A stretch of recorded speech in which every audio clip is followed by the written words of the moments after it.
lamang ito ating talakayin ng update tungkol sa mga programa ng kasalukuyang administrasyon dito sa Mr. President on the Go. Una nga po dyan, mga kababayan, Pangulong Ferdinand R. Marcos Jr. may mensahe sa The Outstanding Young Men o TOYM awardees. Patuloy na maglingkod ng may integridad at malasakit. Sa mensahe po ng ating Pangulong Marcos Jr. na inhatid na Executive Secretary Ralph Recto, binigyan din ng Pangulo na simula ng itinatag noong 1959 ang TOYM Awards ay nagpatunay na ang edad ay hindi hadlang para sa kahusayan.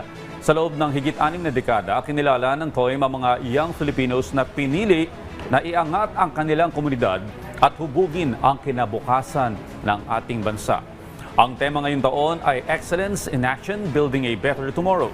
Sumasalamin ito sa mga katangian na kailangan para magkaroon ng pangmatagalang epekto sa iba na binibigyan diin na ang kahusayan ay mahalaga sa pagpapabuti ng buhay ng kapwa Pilipino. Binigyang pugay po ni Pangulong Marcos Jr. mga awardees sa kanilang pagpapakita ng tapang, kanilang conviction at kahusayan sa kinabibilangan po nilang sektor.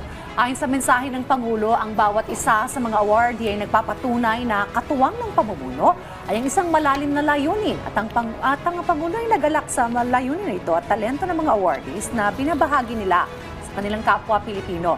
Dalaan niya sa kanilang ginagawa at epekto sa iba, kumpiyansa ang Pangulo na ang bansa ay nasa mabuting mga kamay.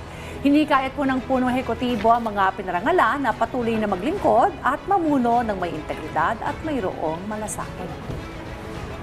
Hinikayat din ng ating Pangulong Marcos Jr. ang mga young Filipinos na kumuha ng inspirasyon mula sa mga awardees. At yan po muna ang ating update ngayong umaga. Abangan ang susunod nating tatalakayin patungkol sa mga aktibidad at programa ng kasalukuyang administrasyon dito lamang sa Mr. President on the Go.